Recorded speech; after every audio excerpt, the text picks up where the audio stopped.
নমস্কার শ্রোতা বন্ধুরা, মাঝরাতের গল্প চ্যানেলে আপনাদের সকলকে স্বাগত। মাঝরাতের গল্প চ্যানেলে আমি শুভম চলে এলাম আপনাদের জন্য একটি নতুন গল্প নিয়ে।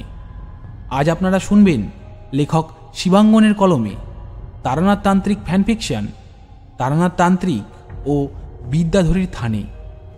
আমরা আশা করছি আমাদের আজকের গল্পটি আপনাদের ভালো লাগবে। আমাদের আজকের গল্প আপনাদের কেমন লাগছে তা অবশ্যই আমাদের কমেন্ট বক্সে কমেন্ট করে জানাবেন। গল্পটি যদি আপনাদের ভালো লাগে তাহলে অবশ্যই লাইক করবেন এবং আমাদের চ্যানেলটিকে সাবস্ক্রাইব করে পাশে থাকা বেল আইকনটি অন করে দেবেন আমাদের চ্যানেলের সমস্ত গল্পের আপডেট সবার আগে পাওয়ার জন্য। তাহলে চলুন শুরু করি আমাদের আজকের বিশেষ নিবেদন, লেখক শিবাঙ্গনের কলমে তারানাথ তান্ত্রিক ফ্যানফিকশন তারানাথ তান্ত্রিক ও বিদ্যাধরীর থানে।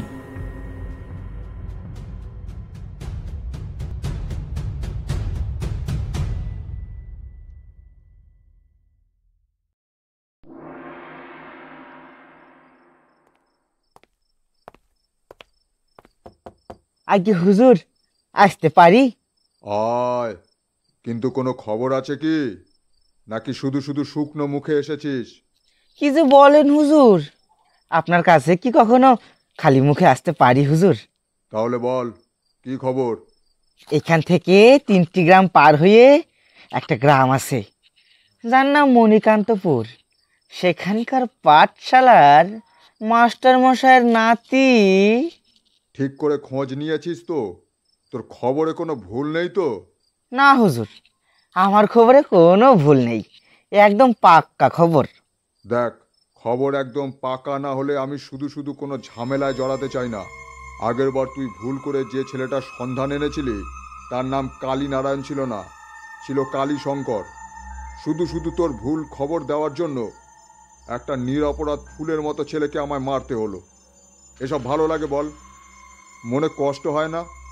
আহা, হুজুরের কি দয়ার শরীর, হুজুর আমারে ক্ষমা করে দিন, আর সে ভুল হবে না। দেখ, ও যারা আমার সন্তানের মতন, ওরাই আমার প্রাণ। ওদের শ্রদ্ধা এবং ভক্তির জন্যই আমি আজ এত বড় হতে পেরেছি। কিন্তু কি করব বল, আমি যে নিরুপায়। না হলে শুধু শুধু এভাবে মানুষের গলা কেটে ওই জলাশয়ে ভাসিয়ে দিতে কারোর কি ভালো লাগে? বুকে কষ্ট হয় না বল? কিন্তু না দিয়েও যে উপায় নেই, আমাকে তো বাঁচতে হবে নাকি? সেটা তো ঠিকই কথা, আর আমাদের হুজুরের জীবন তো তার এই ভিত্তিসম প্রজাদের জন্যই। আরে বাবা, আপনি যদি না বেঁচে থাকবেন তাহলে এইসব প্রজাদের দেখবে কে? আর সমষ্টির ভালোর জন্য ব্যক্তি বিশেষের বলিদান তো শাস্ত্রসম্মত। বলছিস শাস্ত্রসম্মত? তার মানে আমি কোনো পাপ করছি না, কি বলিস? না না হুজুর, একেবারেই নয়, এতে পাপ কোথায়? আর রাজধর্মে নিজের শত্রুকে নাশ করা তো বিধিসম্মত।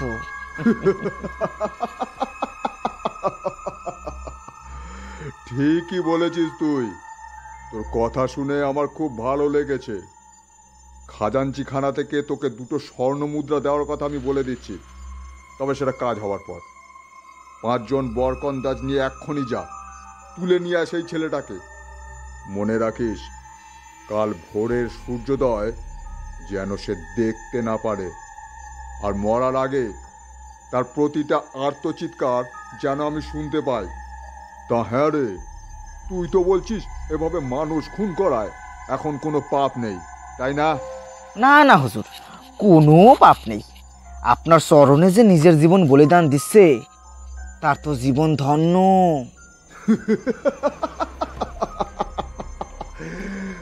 আহ, কি আনন্দ!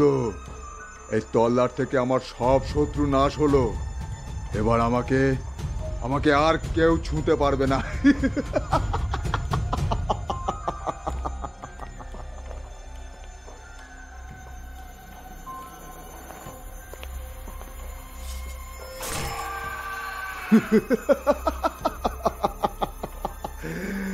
আহ,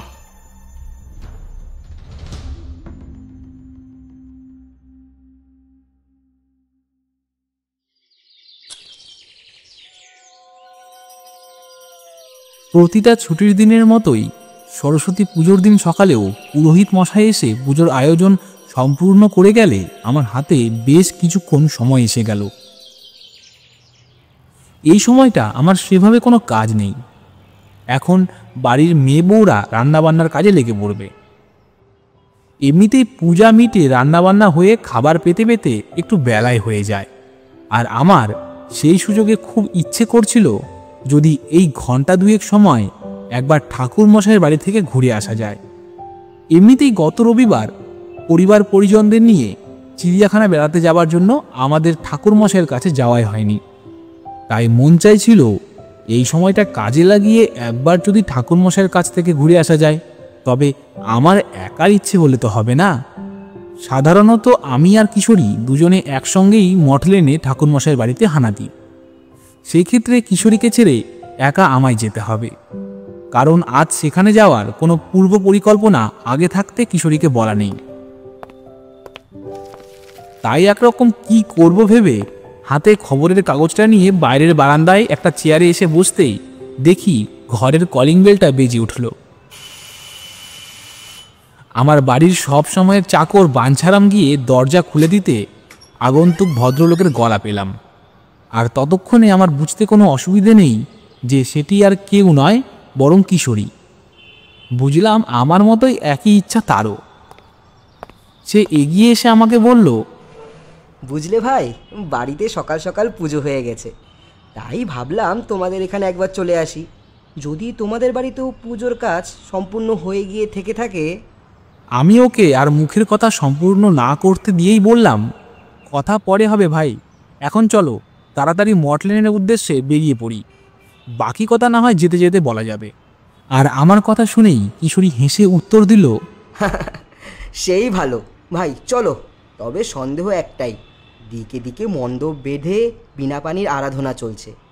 আর এমতো অবস্থায় ঠাকুরমশাই কি আর বাড়িতে থাকবেন? কোনো বারোয়ারি থেকে টেনে নিয়ে গিয়ে পুজোর আসনে বসিয়ে দিলেই হলো।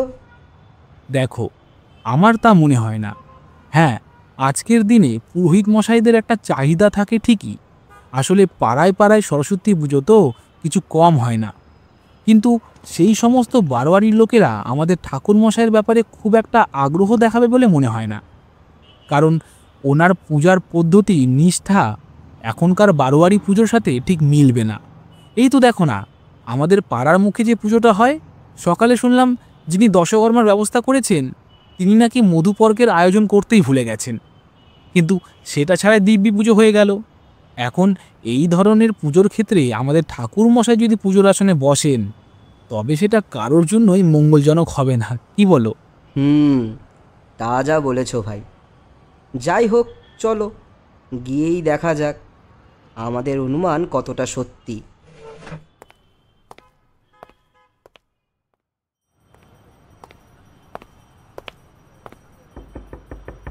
যাই হোক, ওনার বাড়ি পৌঁছে দরজায় কড়া নাড়ার সাথে সাথেই চারিমা এসে দরজা খুলে দিল।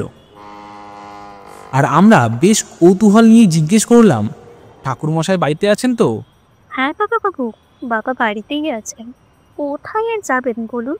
না, আসলে আজ তো পুজোর দিন, তাই ভাবলাম। আরে না না, কোনো বারোয়ারি আমাকে টেনে নিয়ে যায়নি গো পুজো করার জন্য। তোমরা নিশ্চিন্তে ঘরে চলে এসো। ঘরের ভেতর থেকে ঠাকুরমশাইয়ের গলার স্বর শুনতে পেয়ে আমাদের মন থেকে চিন্তাটা সম্পূর্ণ দূর হলো। কোনো কারণবশত যদি উনি বাড়িতে না থাকতেন, তাহলে আমাদের এতটা পথ হেঁটে আসা বিফল হতো। তাই আমরাও হেসে ওনার কথা রেস্ট টেনে বললাম, হ্যাঁ, আসছি ঠাকুরমশাই। আমরা চারিমার কাছে আপনার কথাই জিজ্ঞাসা করছিলাম। আমরা ওনার বৈঠকখানায় গিয়ে দেখলাম উনি যথারীতি ওনার তক্তাপোষের কোণায় একটা পায়ের ওপর আর একটা পা তুলে বসে রয়েছেন। আর আমরা ওই ঘরের সব কিছুই নিজেদের হাতের তালুর মতো চিনতাম। তাই আমাদের জন্য নির্দিষ্ট দুটো চেয়ার টেনে বসলাম। আর সামান্য কিছু কথার পর কিশোরী প্রথম আসল কথাটা বলল, আচ্ছা ঠাকুরমশাই, একটা ব্যাপার আমার জানতে বড় ইচ্ছে করে, তাই আজ ঠিক করে এসেছি আপনাকে আজ দেবী সরস্বতীর ব্যাপারে জিজ্ঞেস করব। আজকে এই সরস্বতী পুজোর দিনে আমার মনে হয় সেই ব্যাপার নিয়ে আলোচনা করাটাই প্রাসঙ্গিক হবে। আচ্ছা বলো শুনি, তোমার প্রশ্ন কি? আচ্ছা, সরস্বতী দেবী বলতে আজ আমরা যেরকম এক মূর্তি দেখতে পাই, এই দেবী কি চিরকালই এই রকম? মানে আমি বলতে চাইছি, এই দ্বিভুজা, শুভ্র বসন পরিহিতা, রাজহংস বাহনা দেবী কি সরস্বতী? মানে আমি বলতে চাইছি, এই দেবী কি প্রথম থেকেই এভাবেই পূজিতা হয়ে আসছেন? এ তোমাদের এক ভীষণ জ্বালা, বুঝলে কিশোরী? যেটা চোখের সামনে দেখতে পাচ্ছ তাতে তোমাদের মন ভরে না। আর এ কথাও তো সত্যি, কোনো কিছুই এই পৃথিবীতে স্থায়ী নয়। পরিবর্তন সময়ের সঙ্গে সঙ্গে প্রতিটা ক্ষেত্রেই ঘটছে। তবে দেখো বাবা, আমার এত বেদ উপনিষদ পড়া পুঁথিগত জ্ঞান নেই। আমি যা কিছু শিখেছি সবটাই নানা গুরু সঙ্গ করে, তাদের থেকে পাওয়া উপদেশের মাধ্যমে। তাই তোমাদের প্রশ্নের সঠিক উত্তর আমি হয়তো দিতে পারবো না, তবে এটুকু বলতে পারি, আজকের যুগে দেবী সরস্বতীর যে রূপ বর্ণনা করা হয়েছে আদিকালে তা ছিল না। আর সবচেয়ে বড় কথা হলো, পুরাণে যতবারই নানা অসুর আক্রমণের কথা শোনা যায়, তাদের একমাত্র লক্ষ্য ছিল বেদের ওপর অধিকার স্থাপন। এর একমাত্র কারণ হলো, বেদগুলিকে যদি কবজায় এনে ফেলা যায় তাহলে দেবতারা তাদের শক্তি হারিয়ে ফেলতে বাধ্য হবেন। আপনি কি বলছেন ঠাকুরমশাই? আমরা তো চিরকালই বিনা হাতে মা সরস্বতীকে দেখেছি, কিন্তু দেবী সরস্বতী যে অস্ত্র ধারণও করতে পারেন সে কথা তো জানা নেই। অতীতকালে এইরকম কোনো উদাহরণ আছে নাকি? অতএব বুঝতেই পারছো, আদি অনন্তকাল থেকে সেই বেদকে রক্ষা করার দেবী এতটা শান্তশিষ্ট হলে চলবে না। বেদের রক্ষায়িত্রী হিসেবে তাকে অস্ত্র ধারণ করতেই হবে, না হলে বেদের রক্ষা করার কাজটাই যে সম্পূর্ণ হবে না। নিশ্চয়ই আছে। দেখো, আজ দেবী সরস্বতীকে যে রাজহংসের উপর তোমরা আসীন দেখো, সেই রাজহংস তো ব্রহ্মস্বরূপ, পরমহংসের প্রতীক। আর একটা বড় কথা, দেবী সরস্বতী কিন্তু বিদ্যার দেবী নন, তিনি জ্ঞানের দেবী। পাঠ্যপুস্তকের পুঁথিগত বিদ্যা একটা জায়গা অবধি প্রয়োজন ঠিকই, কিন্তু তারপর প্রয়োজন জ্ঞানের উন্মেষের। দেবী সরস্বতীর কৃপা ছাড়া যেটা সম্ভব নয়। আর এই জ্ঞানই মানুষকে পরম ব্রহ্মের সঙ্গে লীন করতে পারে। আর তার সাথেই সঙ্গীত, অর্থাৎ কলা বিদ্যার প্রতীক হিসেবে মায়ের হাতে থাকে বীণা। তবে এসবই আমাদের আরোপ করা। যতদূর শুনেছি, বেদে যে আদি মহা সরস্বতীর রূপ বর্ণনা করা হয়েছে তা কিন্তু শক্তিরই একটা অংশ, যার অষ্টাদশ ভুজা আর বাহন শ্বেত হস্তি। দেবী যুদ্ধ সাজে সম্পূর্ণা। বলেন কি ঠাকুরমশাই, এরকম তো আমরা কখনো শুনিনি। আপনি এরকম ধরনের দেবী আদি মহা সরস্বতীর পূজা কোথাও হতে দেখেছেন? দেবী আদি সরস্বতীর পূজা পদ্ধতি অত্যন্ত গুপ্ত বিদ্যা, প্রকাশ্যে পুজো হয় না, আর যে কোনো সাধক এই পুজো করতেও পারে না। এই পুজোর পদ্ধতিতে যদি সামান্যতম ভুল হয় তবে সেই সাধকের ভয়ঙ্করতম ক্ষতি হতে পারে, এমনকি মৃত্যু পর্যন্ত। কি বলছেন ঠাকুরমশাই? এখন যেভাবে সরস্বতী পুজো হচ্ছে তাতে তো নিয়ম নীতি কিছুই সেভাবে মানা হয় না, আর আপনি বলছেন আদি মহা সরস্বতীর পূজার পদ্ধতি অত্যন্ত কঠিন। তবে ঠাকুরমশাই, আপনার কথা শুনে মনে হচ্ছে আপনি এ ব্যাপারে অতীতে নিশ্চয়ই কোনো অভিজ্ঞতা অর্জন করেছেন, ঠিক বলছি না? দেখো কিশোরী, সরাসরি না হলেও আমি এই আদি সরস্বতীর পুজো পদ্ধতির সঙ্গে একবার সংযুক্ত হয়ে পড়েছিলাম। অবশ্য সেটাকে দুর্ঘটনাবশতই বলতে পারো, তবে এখন আমার মনে হয় সেটা সম্পূর্ণ কাকতালীয় ছিল না। কোনো এক দৈব নির্দেশ মেনেই সেই কাজ সম্পন্ন হয়েছিল। ঠাকুরমশাই, আমাদের বলুন না আপনার সেই অভিজ্ঞতার কথা। এর আগে যতবারই আপনার থেকে আপনার জীবনে ঘটা নানা অভিজ্ঞতার কথা শুনেছি, ততবারই শিহরিত হয়েছি। আর আজকের এই বিশেষ দিনে সরস্বতী পুজোর পদ্ধতি সম্পর্কে নতুন কিছু জানলে সেটা আমাদের কাছে একটা পরম প্রাপ্তি হবে। তাই আপনি আর দেরি করবেন না, আপনি বলতে শুরু করুন। হ্যাঁ ঠাকুরমশাই, সেই ভালো। আপনি আমাদের আজ সেই গল্পটাই বলুন। আমাদের কথার মাঝে চারি এসে আমাদের জন্য গরম গরম চা আর কিছু পাঁপড় ভাজা একটা বড় থালায় করে সাজিয়ে দিয়ে গেল। সত্যি বলতে কি, চারির হাতের চা ছাড়া ঠাকুরমশাইয়ের সাথে গল্প ঠিক জমে না। তাই চারি চাটা দিতেই আমরা বেশ আনন্দ করে গরম চায়ের কাপে চুমুক দিয়ে জমিয়ে বসলাম। আর ঠাকুরমশাইও নিজের মনের ভেতর একটা ঘটনা পরপর সাজিয়ে নিয়ে আমাদের বলতে শুরু করলেন। শোনো তবে, আজ তোমাদের সেই গল্পটাই বলি। আজ থেকে সে প্রায় অনেক দিন আগেকার কথা।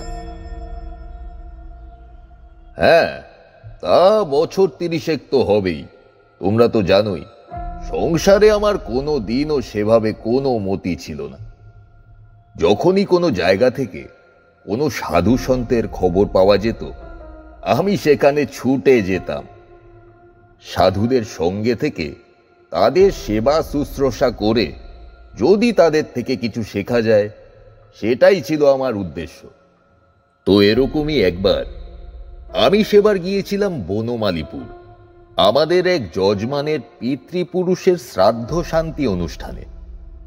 এইরকমই মাঘ মাসের সময়। তো সেই যজমানের বাড়িতে কাজকর্ম সব ভালোভাবেই মিটল।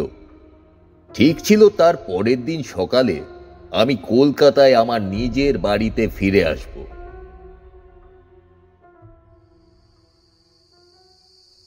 সেদিন রাত্রে একটু তাড়াতাড়ি শুয়ে পড়ব এরম স্থির করি। পরদিন সকালের দিকে ট্রেনটা ধরতে পারলে তাড়াতাড়ি কলকাতা পৌঁছে যাব। তাই সন্ধ্যার সময় যজমানের বাড়ির গৃহকর্তার থেকে বিদায় নিয়ে আমি ফিরে এলাম বাইরে আমার ঘরে, যেখানে আমাকে সাময়িকভাবে থাকতে দেওয়া হয়েছিল। সন্ধ্যার পর থেকে গ্রামের দিকে জমিয়ে ঠান্ডা পড়েছিল সেবার। আর আমি তাড়াতাড়ি আমার ঘরে ফিরে আসছি শুনে ওই বাড়ির ভৃত্য ভজহরি বেশ খুশি হলো বলেই মনে হয়েছিল। আগে ঠাকুরমশাই, আজকে আপনি তাড়াতাড়ি ঘরে শুয়ে পড়লে আমার একটু উপকার হয়, এই আর কি। আমি হেসে ওকে বললাম, আসলে কি জানো তো, আর কিছুক্ষণ বসে গল্প করলে হয়তো হতো, কিন্তু আমার ইচ্ছা আছে কালকে একেবারে সকালের ট্রেনটা ধরে কলকাতা ফিরব। তাছাড়াও 3 দিন তো এই বাড়িতে রয়েছি, সবার সঙ্গেই মোটামুটি দেখা সাক্ষাৎ হয়েছে, কথাবার্তাও হয়েছে ঢের। তাই আর সময় নষ্ট করতে ইচ্ছা হলো না। তা যা বলেছেন আপনি। যাক, আপনার আমার দুজনেরই ভালোই হলো, কি বলে? ও হ্যাঁ, তোমাদের একটা কথা বলা হয়নি। এই ভজহরি বলে লোকটাকে, ওই বাড়ির গৃহকর্তা শ্রীযুক্ত রামতনু বন্দ্যোপাধ্যায় সর্বক্ষণ আমার কাছাকাছি থেকে আমার প্রয়োজন মতো জিনিসপত্র সরবরাহ করার কাজে লাগিয়েছিলেন। লোকটি এমনিতে খুবই ভালো, অমায়িক ব্যবহার, বয়স 60-এর কাছাকাছি। ওর দেহের গড়ন বেশ রোগাসোগা হলেও লোকটা বেশ কর্মঠ। যে 3 দিন আমি ওখানে ছিলাম, আমি যা যা চেয়েছিলাম সবই নিমেষের মধ্যে ব্যবস্থা করে ফেলত। আমার সাথে এই 3 দিনে সময় পেলে অনেক গল্পও করত। ওর থেকেই শুনেছিলাম ওর 2 মেয়ে আর 2 ছেলে। বড় মেয়ের বিয়ে হয়ে গেছে পাশের গ্রামে, আর ছোট মেয়ে এখনো পাঠশালায় পড়ছে। আর ছেলে দুটোর বিয়ে হয়ে গেছে। গ্রামের লোকেদের মধ্যে মেয়েদের পড়াশোনার করানোর ব্যাপারে যথেষ্ট আগ্রহ না দেখা গেলেও এই ভজহরি কিন্তু ছিল উল্টো, বরং ও গ্রামের মেয়েদের পড়াশোনা করানোর পক্ষে সওয়াল করত। আমাকে যে ঘরটায় থাকতে দেওয়া হয়েছিল, চৌকিতে আমি বসলে আমার পায়ের কাছে উবু হয়ে বসে ওর মনের অনেক কথাই বলতো ভজহরি। ওর বলা সব কথা যে আমি খুব মন দিয়ে শুনতাম তা নয়, তবে ও বলে যেত। যাই হোক, আমি সেদিন তাড়াতাড়ি আমার ঘরে চলে যাবার উপক্রম করলে আমি ওর মুখে বেশ একটা খুশির ছাপ দেখেছিলাম। আমার প্রাথমিকভাবে মনে হয়েছিল ওর বোধহয় মনে বেশ কিছু কথা জমেছে, আদৌ শেষ রজনী, তাই আমাকে সেসব কথা সে শোনাতে চায়। তাই সেটা হিসাব করেই বললাম, কেন, আমি তাড়াতাড়ি ঘরে বিশ্রাম নিতে চলে গেলে তোমার কি লাভ হবে সেটা বুঝলাম না তো। বুঝলে কিশোরী, সেই প্রথমবার লোকটা আমাকে আমার অনুমানের সম্পূর্ণ বিপরীত কথা বলেছিল। ভজহরি আমাকে বলল, বাবু, আগে আপনি তাড়াতাড়ি শুতে চলে গেলে আজ আমি একটু আমার গ্রামে ফিরে যাব। এখানে তো বাবুদের প্রায় সব কাজকর্ম মিটেই গেছে। বড় মনে পড়ছিল গ্রামের কথা। সে কি ভজহরি, তুমি তো বলেছিলে তোমার বাড়ি এখান থেকে প্রায় 3টে গ্রাম দূরে, আর এদিকে প্রায় সন্ধে নেমে গিয়ে অন্ধকার হয়ে গেছে, তাহলে তুমি সেখানে যাবে কি করে? হ্যাঁ, তা আপনি ঠিক বলছেন, তবে চিন্তা নেই বাবু, ও আমার সাইকেল আছে, একটা লণ্ঠন সাইকেলের মধ্যে বেঁধে নিলেই হবে, নিয়ে টুকটুক করে সাইকেল চালাতে চালাতে চলে যাব, আমার কোনো অসুবিধা হবে না। আসলে এই আজকের একটা দিন গ্রামের জন্য মনটা বড় কান্দে বাবু। আসলে ওই গ্রামটাতে না ছোট্ট থেকে বড় হয়েছি, তাই তো মনের একটা টান রয়ে গেছে।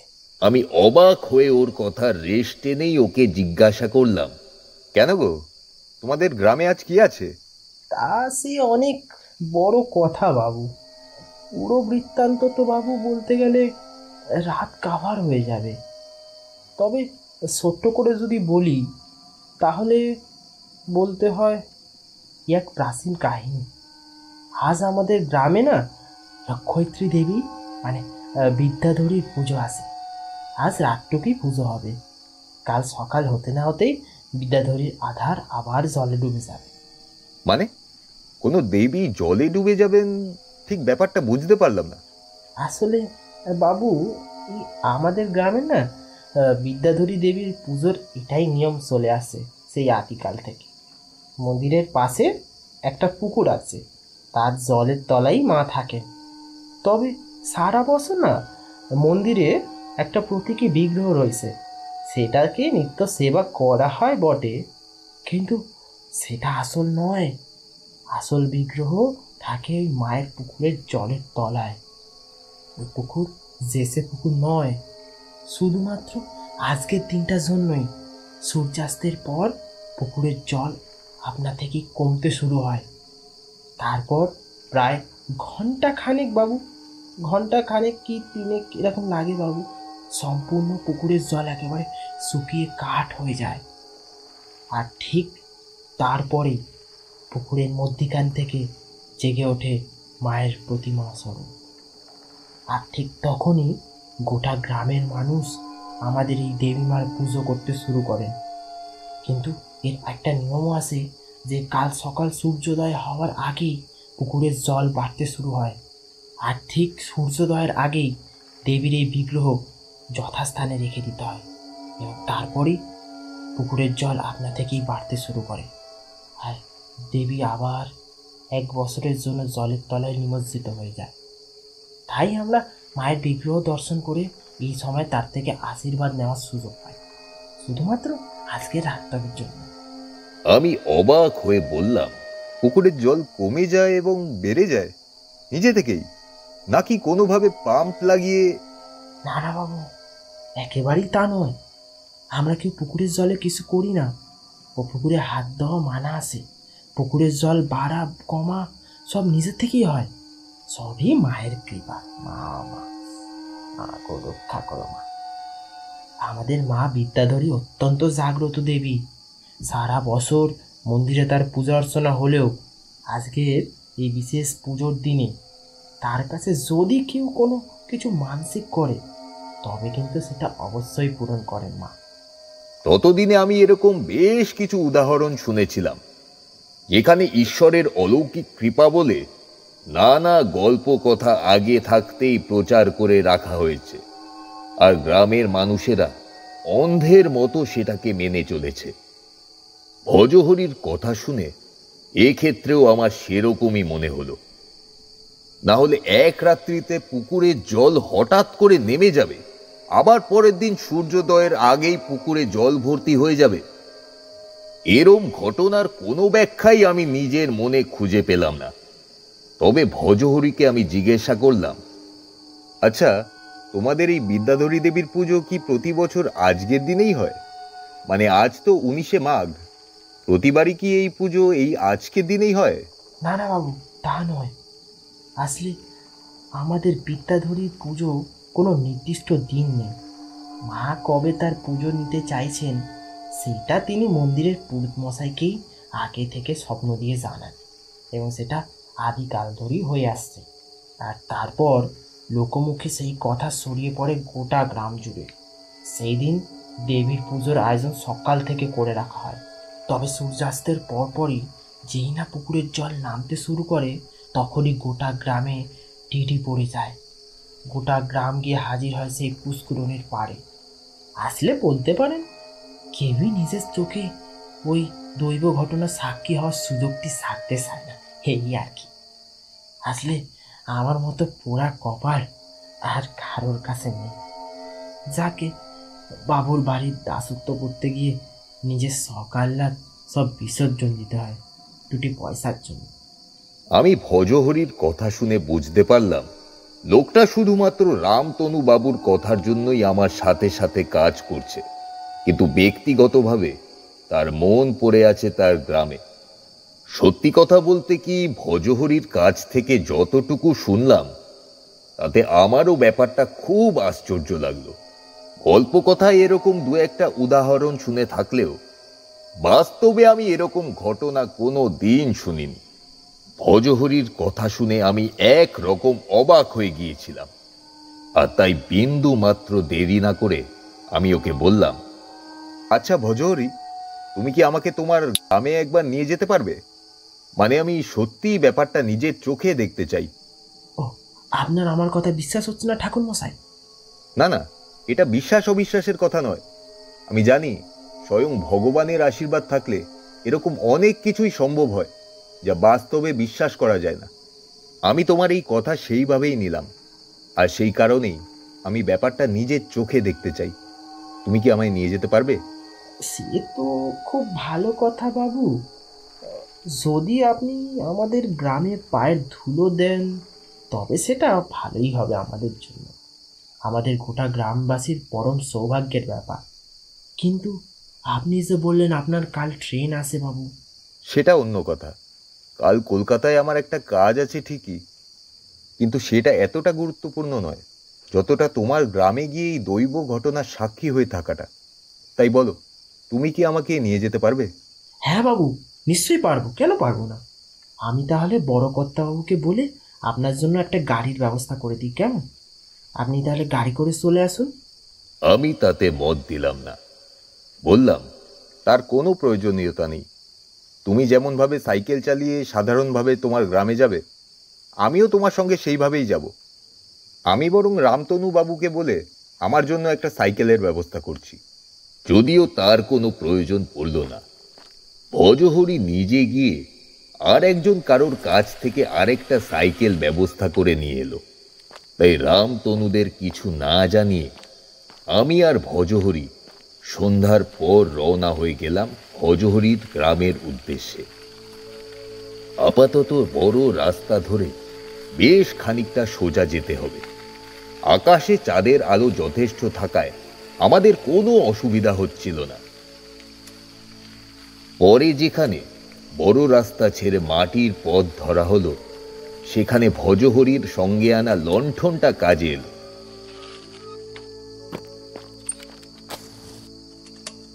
ওটা জ্বালিয়ে নিয়ে ওর সাইকেলের হ্যান্ডেলে ঝুলিয়ে আগে আগে চলল, আর আমি ওই আলোকে পিছন থেকে অনুসরণ করতে লাগলাম। এইভাবে মিনিট 15 সাইকেল চালাবার পর ভজহরি হাঁক পারল, ঠাকুর মশাই, আমরা আমাদের গ্রামে পৌঁছে গেছি প্রায়। আর একটুখানি গেলেই আমাদের সেই দেবী মায়ের পুকুর এসে পড়বে। তবে এখন আমরা সেদিকে যাব না। আমার বাড়িতে সাইকেল দুটো রেখে তারপর আসবো না হয়। না হলে ভিড়ের মধ্যে কেউ যদি সাইকেল নিয়ে সম্পদ দেয় তাহলে বাবুর বাড়িতে মান সম্মান ধুলোয় মিশে যাবে একেবারে। খুব সত্যি বলতে কি, আমার এক্ষেত্রে কিছু বলার ছিল না।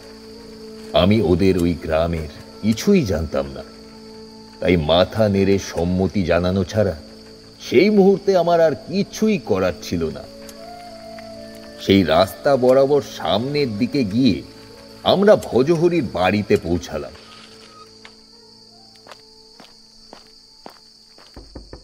ও গিয়ে দরজায় কড়া নাড়তেই ভেতর থেকে একজন মহিলার কণ্ঠস্বর ভেসে এলো। হ্যাঁ, আসছি গো। বুঝলাম ভেতর থেকে যে মহিলার কণ্ঠস্বর পাওয়া গেল তিনি ভজহরির পরিচিত, খুব সম্ভবত ওর স্ত্রী। আর এই পুজোর দিনে ওর বাড়িতে আসব সেটা নিশ্চিত হওয়ার কারণে দরজায় কড়া নাড়ার আওয়াজ পেয়েই দরজা খুলতে এগিয়ে আসে। আর আমার সেই ধারণাই স্বীকৃতি পেল যখন ভজহরিও তার প্রত্যুত্তরে বলল, ঠিক আছে বউ, বউ তুই সাবধানে আয়, তাড়াহুড়ো করিস নে। আমি ওর কথা শুনে বুঝতে পারলাম ভিতরের স্ত্রীলোকটির ব্যাপারে আমাদের ভজহরি যথেষ্টই যত্নশীল। এদিকে ভজহরি তখনও বলে চলেছে, বুঝলেন বাবু, এ আমার বউ ময়না। আপনাকে একটা কথা মিথ্যে বলবো না, এই ময়নার জন্যই এখনো আমাদের সংসারটা টিকে আছে।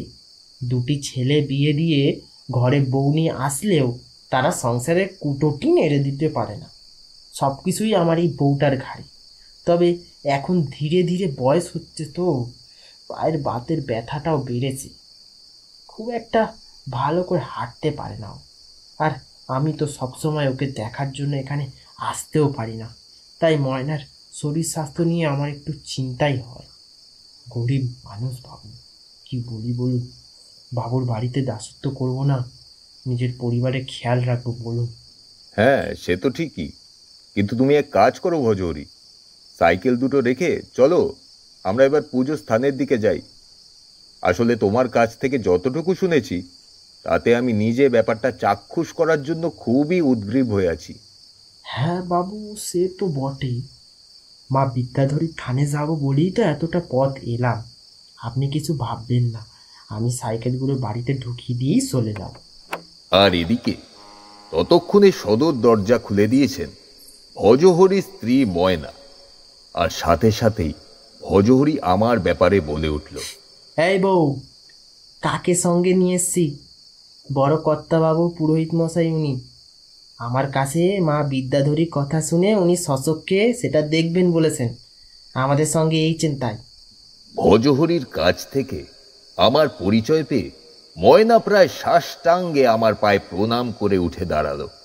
তারপর বলল, আমাদের ভিটের আজ বড় সৌভাগ্য। আপনার মতো একজন বড় মানুষ আমাদের ভিটায় পা দিয়েছেন। আপনি এখন ওর সাথে পুজোর ঘাটে যান, তারপর পুজো হয়ে গেলে আমাদের বাড়িতে এসে একটুখানি জিরিয়ে আমাদের মাথায় হাত দিয়ে আশীর্বাদ করে যেতে হবে, কিন্তু না হলে আমরা আপনাকে ছাড়ব না। আমি মনে খুব একটা অস্বস্তি নিয়েই বললাম, আরে না না, আপনি বুঝতে ভুল করছেন। আমি একেবারেই বড়সড় কেউ নই। রামতনুবাবুরা আসলে আমার বাবার যজমান। আমার বাবারই আসার কথা ছিল, কিন্তু হঠাৎ করে আরেকটা কাজ পড়ে যাওয়ায় বাবা আসতে পারেননি। তাই একরকম নিমন্ত্রণ রক্ষা করতে ওনার জায়গায় আমি এসেছি। দেখুন, সেও হয়তো মা বিদ্যাধরীরই ইচ্ছে। বড় ঠাকুরমশাই এলে উনি হয়তো আমাদের গ্রামে আসতেনই না, সেই জন্যই মা ওনার জায়গায় আপনাকে নিয়ে এসেছে। সবই মায়ের ইচ্ছে। যদিও সেই ভদ্রমহিলা কথাটা অত্যন্ত সাধারণভাবেই বলেছিলেন, তবু হঠাৎ করে আমার মনে কেমন যেন একটা খটকা লাগলো। সত্যিই তো, আমি যখন কলকাতা থেকে বেরিয়েছি তখন তো আমি এই বিদ্যাধরী মায়ের কথা কিছুই জানতাম না, ভজহরিকেও চিনতাম না। অথচ পাকে চক্রে কেমন যেন ব্যবস্থা হয়ে গিয়ে আমি চলে এসেছি আমার গন্তব্য থেকে এই এতটা দূরে এক গ্রাম্য দেবী বিদ্যাধরীর কাছে। আর এই সবই নিজের মনে মনে ভাবছি, ঠিক তখনই ভজহরি এসে বলল, চলুন বাবু, চলুন চলুন, আমি সাইকেল রেখে আসছি। আর একটু দেরি করা যাবে না, দেরি করলে ঠিক হবে না। ভজহরি এসে পড়ায় আমি আরো বেরিয়ে পড়লাম। আমি দেখেছিলাম যে রাস্তা বরাবর আমরা এসেছি তারই ডান দিকে একটু এগিয়ে গেলেই মা বিদ্যাধরীর মন্দির। ওই পথে যাওয়ার সময় আমি ওই দিক থেকে ভেসে আসা উজ্জ্বল আলোর ঝলক দেখতে পেয়েছিলাম। খুব সম্ভবত অনেকগুলো হ্যাজাক যেখানে একসাথে জ্বলছে। আমি আর ভজহরি এবার সেই পথেই এগোলাম, আর গিয়ে দেখি সেখানে প্রায় 1000 খানেক মানুষের ভিড়। সবাই একটা দিঘির মতো বড় জলাশয়ের পাড়ে জমায়েত হয়ে রয়েছে, আর মা বিদ্যাধরীর নামে জয়ধ্বনি দিচ্ছে।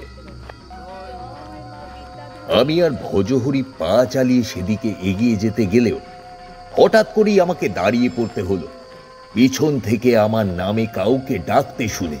তারানাথ, তুমি কি জানো তুমি কোথায় যাচ্ছ?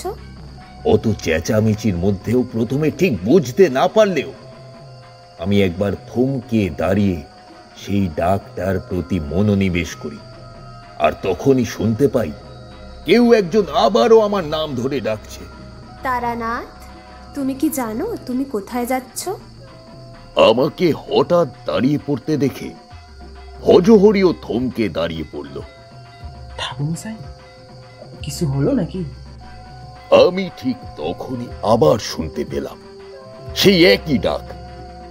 কেউ আমার নাম ধরে ডাকছে, কিন্তু বিলক্ষণ ভজহরি সেটা শুনতে পাচ্ছে না বলেই আমি থমকে দাঁড়িয়ে পড়ায় ও এতটা অবাক হয়েছে।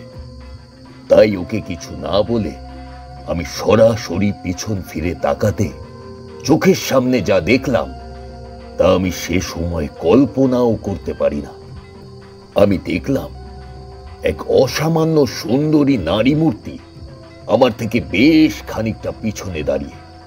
সেই দেবী চতুর্ভুজা, মাথায় রত্ন খচিত স্বর্ণ মুকুট, আর ওনার মুখমণ্ডল থেকে একটা দিব্য আলোর তেজ বেরিয়ে এসে সমগ্র জায়গাটাকে আলোকিত করে তুলেছে। তুমি কি জানো তুমি কোথায় যাচ্ছ?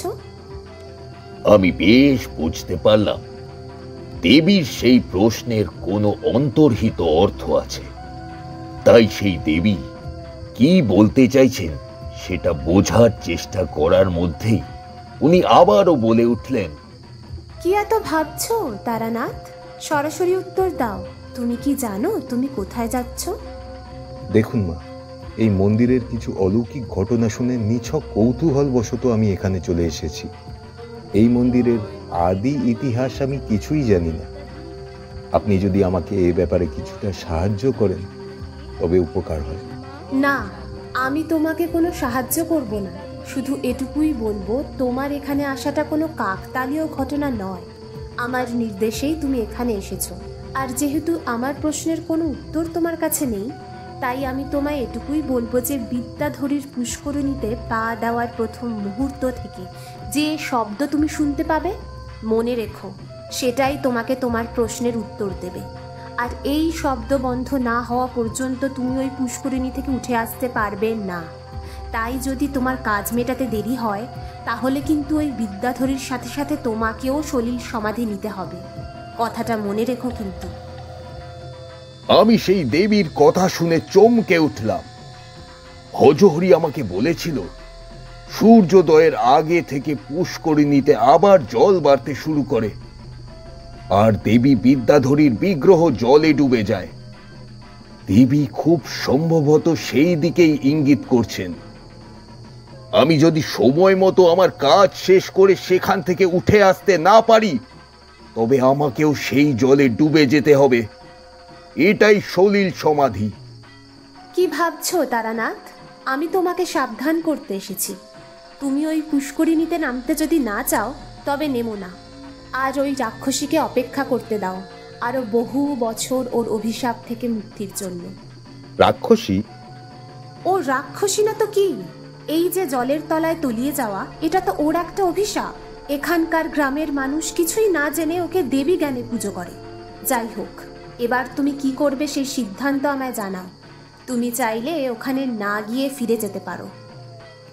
দেখুন মা, আপনি একটু আগে বলেছেন আপনার নির্দেশেই আমি এখানে এসেছি, তাই আমার এখানে আসাটা যেমন আমার নিয়ন্ত্রণাধীন নয়, ঠিক তেমনই যে কর্মের জন্য আপনি আমাকে এখানে ডেকে এনেছেন সেটাও আমার নিয়ন্ত্রণে নয়। তাই আপনার আশীর্বাদের উপর ভরসা করে আমি ওখানে যাব, তারপর যা থাকে কপালে। আমি দেখলাম আমার উত্তর শুনে সেই দেবীর মুখে একটা স্বর্গীয় হাসি ফুটে উঠল। উনি আমাকে বললেন, তথাস্তু। তুমি তোমার লক্ষ্যে সফল হও তারানাথ। ওই রাক্ষসীকে তার অভিশাপ থেকে মুক্ত করো। আর যখন তুমি পুষ্করিণীতে নামবে তখন খেয়াল রেখো তোমার লক্ষ্য ঠিক সেটাই যার নিজস্ব আলোকপ্রভা আছে। অন্যের আলো যার প্রভা সে তোমার লক্ষ্য নয়। কথাটা মনে থাকে যেন। নাও, আর দেরি করো না, তাড়াতাড়ি এগিয়ে যাও, সময় আর বেশি নেই। আমি আর কথা না বাড়িয়ে সেই দেবীকে প্রণাম জানিয়ে গেলাম সেই পুষ্করিণীর দিকে। সেখানে জল কমতে কমতে তখন প্রায় 1 বিঘত। গোটা গ্রামের লোক সেখানে ভেঙে পড়েছে। আর আমার যেতে দেরি হচ্ছে দেখে হজহরিও এগিয়ে গিয়ে মিশে গেছে মানুষের ভিড়ে। এতে অবশ্য আমার সুবিধাই হলো। সেই দেবীর সাথে আমার কথোপকথন কেউ কিচ্ছু জানতে পারল না। আর আমিও সময় নষ্ট না করে এগিয়ে গেলাম সেই ঘাটের দিকে। ঘাটের সিঁড়ি শেষ হওয়ার পরেই নরম পাক মেশানো মাটি, আর তার মধ্যে দিয়ে এত মানুষ হেঁটে যাওয়ায় সে এক ভয়ঙ্কর অবস্থা। তবে আমার তখন সেসব দেখার সময় নেই। আমি পাকের মধ্যে প্রথম পা ফেললাম, আর ঠিক তখনই আমি পা ফেলার সাথে সাথে একটা প্রকাণ্ড চিৎকার শুনে থমকে দাঁড়িয়ে পড়লাম। বুঝতে পারলাম না কোথা থেকে সেই চিৎকার এলো। তবে এর পরের পা ফেলার সাথে সাথেই আবার সেই একই রকমের চিৎকারের শব্দ শুনতে পেলাম। তবে এবার কণ্ঠস্বরটা আগের থেকে আলাদা, তবে আর্তনাদের ধরনটা প্রায় একই। আমি এবার বুঝতে পারলাম এটা আমার শোনার ভুল নয়। আমার পায়ের তলায় পাকে নিশ্চয়ই একাধিক কেউ আছে যাদের এই আর্তনাদ আমি শুনতে পাচ্ছি। আমার পায়ের চাপে তাদের কষ্ট হচ্ছে, তাই তারা এভাবে চিৎকার করছে। হয়তো আমার আগে যে সমস্ত হাজার হাজার মানুষ এগিয়ে গেছে তাদের সকলের কারণেই এরকম ঘটনা ঘটেছে, কিন্তু সেই চিৎকার ওই লোকগুলো শুনতে পায়নি, শুধু একমাত্র আমিই শুনতে পাচ্ছি। কিন্তু এটা কি করে সম্ভব? আমি আর আমার তৃতীয় পদক্ষেপ না ফেলে ওখানেই দাঁড়িয়ে পড়লাম আর চিৎকার করে জিজ্ঞাসা করলাম, আপনারা কারা? আপনারা কি এই পুষ্করিণীর নিচের থেকে বলছেন? আমি তন্ত্র সাধক কালীনারায়ণ। হ্যাঁ, আমি এখানে আবদ্ধ হয়ে আছি তারানাথ। তুমি আমাকে মুক্ত করো, তুমি আমাকে মুক্ত করো। মিথ্যে কথা।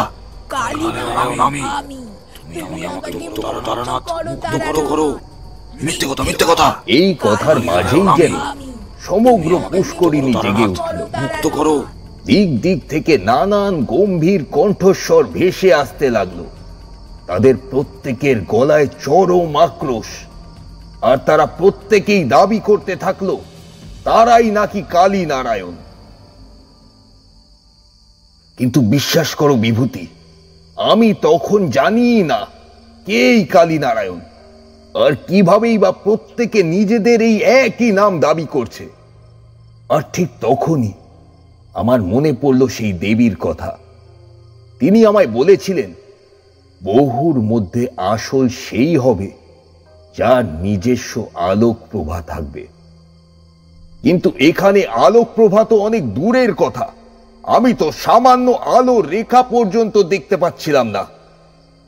উল্টে তাদের প্রচন্ড চিৎকারে আমার কানের পর্দা তখন ফেটে যাওয়ার উপক্রম।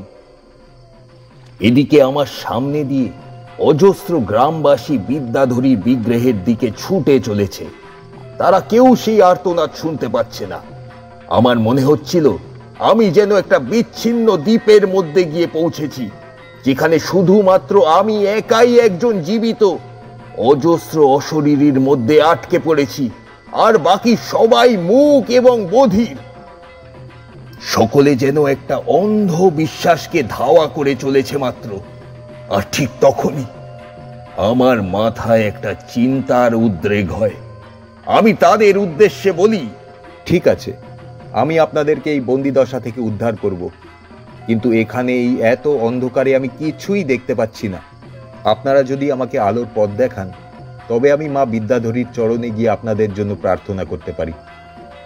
আমি দেখলাম আমার কথা শুনে শত শত সেই চিৎকার যেন নিমেষে স্তব্ধ হয়ে গেল। শুধুমাত্র পুষ্করিণীর একেবারে দক্ষিণ পূর্ব প্রান্তে একটা ক্ষীণ আলোর রেখা যেন দেখা যেতে লাগলো। আমি বুঝতে পারলাম এই সেই আলোক প্রভা, যার সন্ধানে সেই দেবী আমাকে পাঠিয়েছেন। আমি ধীর পায়ে সেখানে এগিয়ে গেলাম, আর যত সেই দিকে এগোতে লাগলাম ততই সেই আলোর তীব্রতা বেড়ে উঠতে লাগলো। আর আমি আশেপাশে দেখতে পেলাম অজস্র মৃতদেহ পড়ে রয়েছে চারিদিকে, একটার উপর আর একটা। আমি বুঝতে পারলাম এরাই সকলে এতক্ষণ চিৎকার করছিল, কোনো কারণে এদেরকে হত্যা করা হয়েছে। তারপর এই পুষ্করিণীর নিচে পাকে পুঁতে দেওয়া হয়েছে। কিন্তু এ সবই আমার অনুমান মাত্র, সত্যিটা কি আমার জানা নেই, আর আমি জানিও না এই সত্যি আমাকে কে বলতে পারেন। তারানাথ, আলোর উৎসর খোঁজ পেয়েছো? আমার পেছন দিক থেকে সেই পরিচিত দেবীর কণ্ঠস্বর শুনে আমি আবারও চমকে উঠলাম। বললাম, দেবী, আপনি এসেছেন? আপনি এই কি পরীক্ষায় আমায় ফেলেছেন? আমি যে এর কিছুই বুঝতে পারছি না। কে এই কালীনারায়ণ? কালীনারায়ণ আমার ভক্ত তারানাথ। আজ থেকে প্রায় 70 বছর আগে সুবেদার নিজামুদ্দিন শাহ এই অঞ্চলে রাজত্ব করতেন। এই পূর্ববঙ্গের গ্রামে ওই শয়তান নিজামুদ্দিনের অত্যাচার ছিল লাগাম ছাড়া, কোনো মানুষকে সে রেয়াত করত না। তার অত্যাচার এবং লুটপাটে এখানকার গ্রাম বাংলা একেবারে শ্মশানে পরিণত হয়েছিল। কিন্তু নিজামুদ্দিন একদিন বুঝতে পারে যে তার এই অত্যাচার দীর্ঘস্থায়ী হবে না।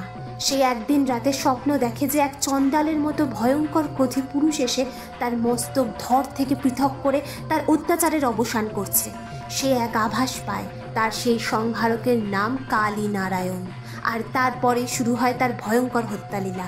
এই পূর্ববঙ্গে যত কালীনারায়ণ নামের লোকের সন্ধান নিজামুদ্দিন পায়, সবাইকেই সে ধরে নিয়ে এসে গলা কেটে হত্যা করে এই পুষ্করিণীর জলে ডুবিয়ে দেয়। একেবারে শিশু থেকে বৃদ্ধ, কালীনারায়ণ নামের কাউকেই নিজামুদ্দিন বাঁচিয়ে রাখেনি। তুমি এখন যাদের চিৎকার শুনছো, তারা সকলেই একজন অতৃপ্ত আত্মা, যারা মুক্তির জন্য বছরের পর বছর অনুরোধ করে চলেছে। আমি তাদের এই কষ্ট দেখে এই জলের ভেতর নিজেকে লীন করে দিই, যাতে করে আর সেই মানুষগুলোর কষ্ট আমাকে দেখতে না হয়। কিন্তু আপনি তো দৈব শক্তির অধিকারিণী, তবে আপনি কেন তার প্রতিকার করেননি? আপনি তো নিজামুদ্দিনকে শাস্তি দিতে পারতেন দেবী। তা আমার পক্ষে সম্ভব ছিল না তারানাথ। এই নিজামুদ্দিন বেশ কিছু পূর্বজন্মে ছিলেন এক বৈদিক ব্রাহ্মণ।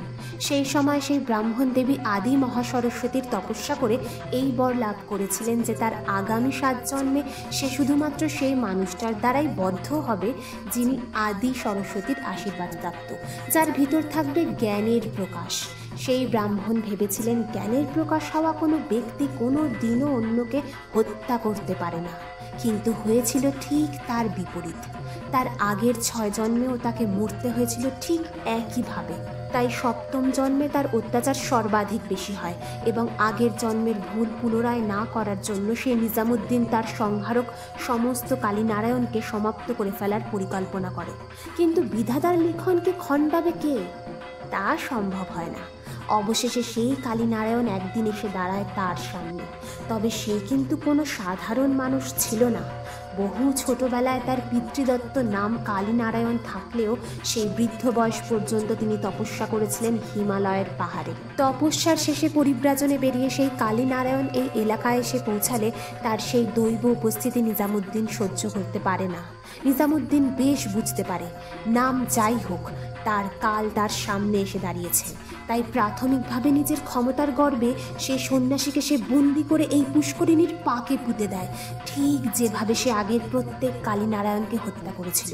কিন্তু তা সত্ত্বেও সেই সাধকের সাত্ত্বিক দৃষ্টি সহ্য করতে পারে না নিজামুদ্দিন। তার পাপ তাকে দগ্ধ করতে শুরু করে, তার শরীরে শুরু হয় অসহ্য জ্বালা, আর এভাবেই কিছুদিন থাকার পর নানা রোগ ভোগের পর মৃত্যু হয় নিজামুদ্দিনের। কিন্তু সেই সাধক, তার কি হলো দেবী?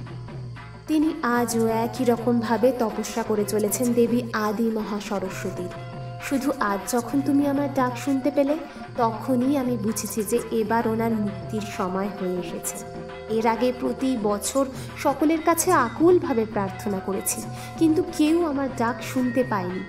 আজ তুমি পেলে, আর তুমি যে আলোর প্রকাশ দেখতে পাচ্ছ, সেটি সেই সাধকেরই তপবল। শয়তান নিজামুদ্দিনের কারণে এই পুষ্করিণীর নিচে সেই সাধকের নশ্বর দেহটি বন্দি পড়ে রয়েছে একেবারে দক্ষিণ পূর্ব কোণে, আর দেবী আদি সরস্বতীর বিগ্রহ ঠিক কেন্দ্রস্থলে। তোমাকে এই ভক্ত আর ভগবানকে মেলাতে হবে, তবেই সম্ভব কালীনারায়ণের মুক্তি। কিন্তু মা, আপনি যে বললেন ওনার এখনো মৃত্যু হয়নি, উনি এখনো জীবিত। তুমি ঠিকই বুঝতে পেরেছো তারানাথ। আরাধ্যর চরণ ছাড়া কোনো ভক্তের মুক্তি সম্ভব নয়, তাই তার মুক্তি আজও হয়নি। আর মুক্তি লাভ সম্ভব নয় জেনেও সে তার দেহত্যাগ করেনি, আটকে রয়েছে সেই শয়তান নিজামুদ্দিনের যাবতীয় অত্যাচারের সাক্ষী হয়ে। তোমাকে আজ সেই কাজটাই করতে হবে। কিন্তু মা, সেই তপস্যারত সাধককে আমি কি করে মা বিদ্যাধরীর বিগ্রহ সামনে নিয়ে যাব? মা, গ্রামের মানুষের মতো তুমি এই ভ্রান্ত ধারণায় থেকো না তারানাথ। এই বিগ্রহ বিদ্যাধরীর নয়, এই বিগ্রহ দেবী আদি মহা সরস্বতীর। দেবী শালঙ্কারা, রক্তবসন পরিহিতা, অষ্টাদশ ভুজা, যুদ্ধপ্রিয়া, বেদের রক্ষয়িত্রী, স্বয়ং ত্রিদেব যার তপস্যা করেন, সেই ব্রহ্মজ্ঞান লাভের জন্য তিনি আদি পরাশক্তির অংশ। আর তুমি ভেবো না তারানাথ, যদি ভক্তকে ভগবানের কাছে না নিয়ে যেতে পারো, তবে ভগবানকেই না হয় ভক্তের কাছে নিয়ে এসো। তাতে ভক্ত আর ভগবানের মিলন তো আটকাবে না। আশা করি তুমি আমার ইঙ্গিত বুঝতে পেরেছো তারানাথ। সমগ্র ব্যাপারটা তখন আমার কাছে পরিষ্কার। আমি আর বিন্দু মাত্র সময় নষ্ট না করে দুর্বার গতিতে এগিয়ে গেলাম সেই পুষ্করিণীর কেন্দ্রে। শত শত মানুষ তখন মা বিদ্যাধরীর জ্ঞানে দেবী আদি সরস্বতীর প্রস্তর বিগ্রহের অর্চনা করে চলেছে। রক্ত জবার মালায় বেদি প্রায় উপচে পড়ছে। ফুলের মালা সিঁদুরের আড়াল দিয়ে যতটুকু দেখতে পেলাম, তাতে দেবীর বর্ণনার সঙ্গে মিলিয়ে দেখলাম সেই প্রস্তর বিগ্রহের সম্পূর্ণ রূপ মিলে যাচ্ছে। প্রায় 1 হাত উঁচু সেই প্রস্তর বিগ্রহ। আমার বুঝতে অসুবিধা হলো না, এই যে দেবীর প্রস্তর বিগ্রহকে গ্রামের মানুষ দেবী বিদ্যাধরী জ্ঞানে পুজো করে আসছে, তিনি আসলে সাধক কালী নারায়ণের আরাধ্যা দেবী আদি মহা সরস্বতী। কিন্তু সেই কথা কেউ জানেই না। আর বাস্তবিক দেবী বিদ্যাধরীর নির্দেশ মতো আমাকে এই বিগ্রহকে নিয়ে যেতে হবে পুষ্করিণীর দক্ষিণ পূর্ব প্রান্তে, তার সাধকের কাছে। তাই আমি আর বিন্দু মাত্র দেরি না করে নিজের 2 হাতে সেই বিগ্রহকে জড়িয়ে ধরে তুলে নিয়ে এগিয়ে যেতে গেলাম সাধক কালী নারায়ণের দিকে। আমাকে এরকম করতে দেখে গোটা গ্রামের মানুষ তখন রে রে করে তেড়ে এসেছে, কিন্তু আমার সেসব কোনো দিকেই খেয়াল নেই। তার কারণ আমার হাতে আর বেশিক্ষণ নেই। আর কিছুক্ষণ পর থেকেই পুষ্করিণীর জলের স্তর আবার বাড়তে শুরু করবে। তাই আমাকে যা করার তার মধ্যেই করতে হবে। আর আমাকে এরূপ কাজ করতে দেখে গ্রামবাসীদের সাথে সেই পিশাচের দলও চিৎকার করে আর্তনাদ করতে থাকে। কিছু মানুষ এক ভয়ঙ্কর বিপদের সম্ভাবনা বুঝে ভয়ে কাঁপতে শুরু করে। তার থেকে আরো অনেক গুণ মানুষ আমার উপর রণংদেহী ভূমিকায় ঝাঁপিয়ে পড়তে চায়। তাদের মনে হয় আমি তাদের আরাধ্যা দেবীকে তাদের কাছ থেকে ছিনিয়ে নিয়ে যেতে এসেছি। সকলের গলায় তখন ভয়ঙ্কর আক্রোশ। আপনি কি করছেন ঠাকুরমশাই? আপনি আমাদের মাকে ওনার আসন থেকে তুলে নিয়ে যাচ্ছেন কেন? এ ঘোর অনর্থ। ঠাকুরমশাই দাঁড়ান, এ পাপ কাজ করবেন না। আমি চিৎকার করে ওদের বুঝিয়ে বলতে লাগলাম, তোমরা ভুল করছো ভজহরি। আমি যা করছি তা তোমাদের দেবীর নির্দেশ মেনেই করছি। আমাকে বাধা দিও না, তাতেই তোমাদের গ্রামের মঙ্গল। কে এই গেরুয়াধারী? কি এর মতলব যে আমাদের দেবীকে আমাদের থেকে ছিনিয়ে নিয়ে যেতে এসেছে? এ নিশ্চয়ই শয়তানের লোক। ঠিক, ওকে কোনোভাবেই এই মূর্তি নিয়ে এখান থেকে যেতে দেওয়া যাবে না। সবাই ওকে ঘিরে ফেলো। থেকে ঘিরে ধরো। ওই লোকটা যেন আমাদের দেবী মাকে নিয়ে এখান থেকে চলে যেতে না পারে। দরকার পড়লে লোকটাকে শেষ করে দাও, কিন্তু আমাদের দেবী মাকে নিয়ে যেতে দিও না। তখন আমার এক করুণ অবস্থা। আমি বুঝতে পেরেছি এই গ্রামের উন্মত্ত জনতা আমাকে কোনোভাবেই বাঁচিয়ে রাখবে না। ওরা আমাকেই অপরাধী ভাবছে, অথচ আমার দুই হাতে বন্ধনীতে তখন সেই দেবীর আদি সরস্বতীর প্রস্তর বিগ্রহ।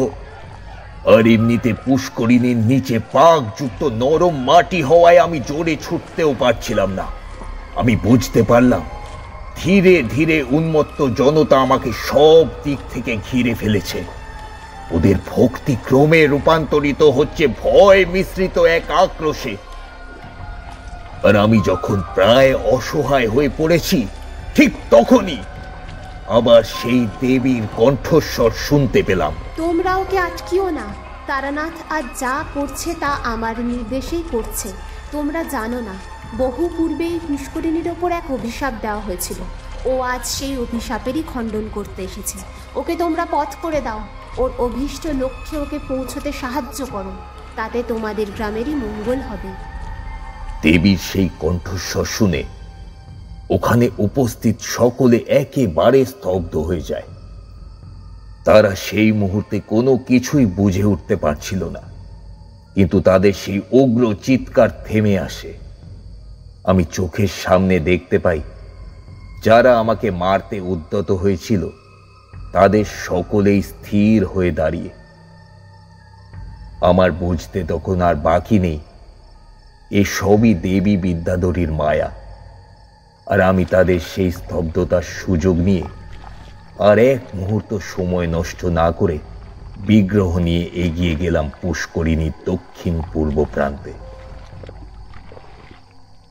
কিন্তু আমি বুঝতে পারছিলাম পাকের ভেতর থেকে লক্ষ লক্ষ হাত উঠে এসে আমার দু পা জড়িয়ে ধরে আমার গতিকে স্তব্ধ করার চেষ্টা করছিল। তারা যেন কিছুতেই চায় না সাধক কালী নারায়ণ মুক্তি লাভ করতে পারেন। কিন্তু আমি দেবী বিদ্যাধরীর কৃপায় তাদের সমস্ত বাধা অতিক্রম করে অবশেষে গিয়ে পৌঁছালাম আমার অভীষ্ট লক্ষ্যে, সাধক কালী নারায়ণের কাছে। আর তার একদম সন্নিকটে পৌঁছাবার পর আমি শুনতে পেলাম মৃদু কণ্ঠে তার মন্ত্রোচ্চারণ। খড়গহস্তায় শূলপাণিকায় শ্রীবৈঙাদি সরস্বত্যৈ বিদ্মহে ত্রয়ীং বেদরক্ষণার্থায় জ্ঞানাম্বুজ সরস্বত্যৈ প্রণমং তপ। আমি বুঝতে পারলাম সময় স্তব্ধ হয়ে গেলেও আরাধ্যার প্রতি ভক্তের অর্চনা কখনো স্তব্ধ হয় না। তাই সাধক কালী নারায়ণের বাইরের জগৎটা ওনার কাছে স্তব্ধ হয়ে গেলেও সেটা ওনার ভক্তিতে কোনো প্রভাব ফেলতে পারেনি। উনি জীবন এবং মৃত্যুর অনেক উপরে উঠে শুধুমাত্র ওনার আরাধ্যার চিন্তায় মগ্ন হয়ে আছেন। ওনার আরাধ্যার সাথে ওনার দেখা না হলে ওনার এই জীবনের পরিসমাপ্তি ঘটবে না। তাই আমি দেবীর সেই বিগ্রহ পদ্মাসনে উপবিত সাধকের মাথার উপর রাখলাম। আর দেবীর স্পর্শ পাওয়া মাত্রই সেই নিথর দেহতে যেন প্রাণের সঞ্চার হলো। আর আমার মনে হলো ওনার দেহটি যেন অল্প বিস্তর নড়ে উঠল। ওনার শ্বাস প্রশ্বাসের ইঙ্গিত পেলাম।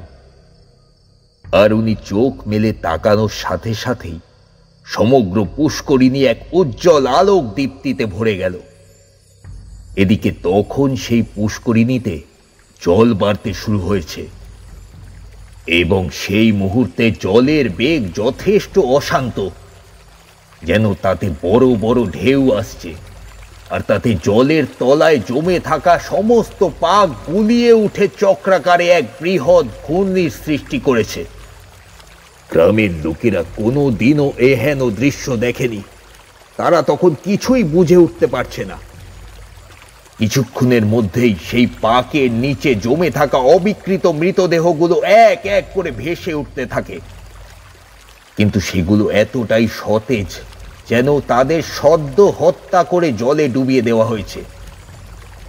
অথচ সেই দেহগুলো বছরের পর বছর এইভাবে জলের তলায় পোতা রয়েছে। সেই সংক্রান্ত সামান্যতম পচন বা বিকৃতি সেগুলোতে নেই।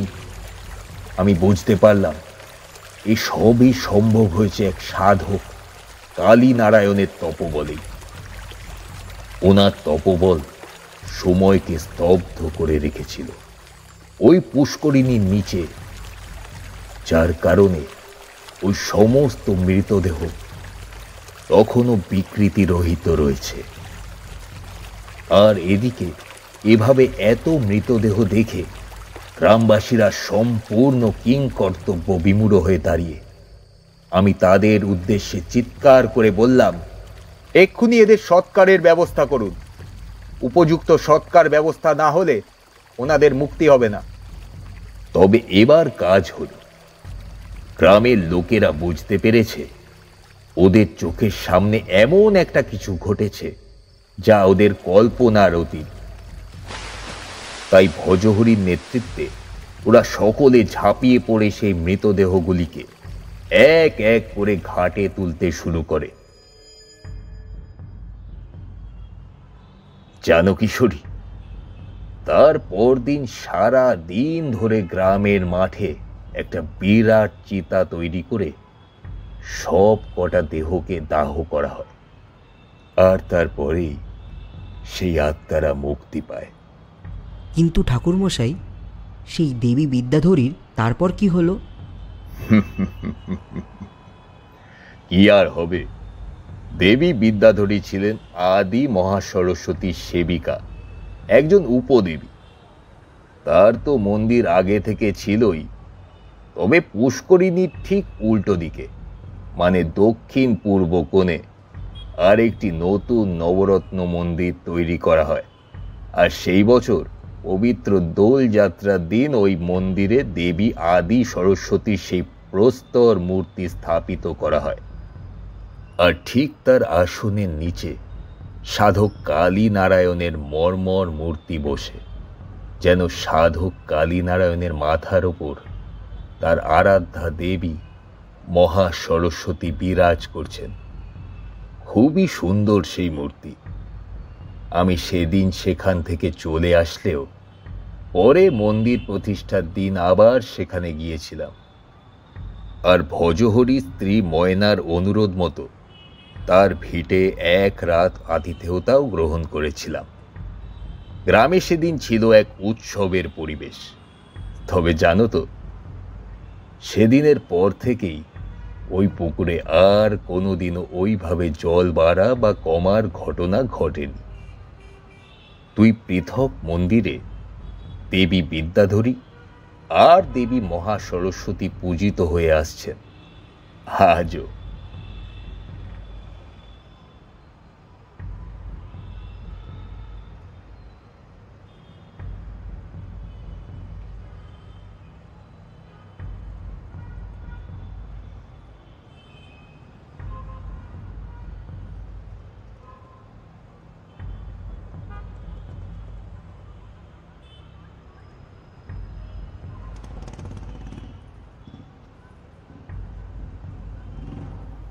আমি দেখলাম ঠাকুরমশাইয়ের সাথে কথা বলতে বলতে বেলা প্রায় পড়ে এসেছে। বাড়িতে ততক্ষণে রান্নার আয়োজন নিশ্চয়ই সম্পূর্ণ হয়েছে। কিশোরীর অবস্থাও একই। তাই আর কথা না বাড়িয়ে আমাদের তখনকার মতো উঠতে হতো। তাই আর তখনকার মতো সময় নষ্ট না করে আমরা ওনার ঘর থেকে বেরিয়ে পড়লাম। আবার কোনো একটা ছুটির দিন দেখে আসব। আর ওনার ঘর থেকে বের হওয়ার সময় দেখলাম ঠাকুরমশাই জানালা দিয়ে বাইরে তাকিয়ে এক মনে কিছু একটা ভাবছেন। বুঝলাম উনি এখন ওনার মনে মনে পৌঁছে গেছেন সেই বিদ্যাধরীর থানে। তাই তখন আর তাকে বিরক্ত না করে বিদায় নিলাম। আবার পরে একদিন আসব।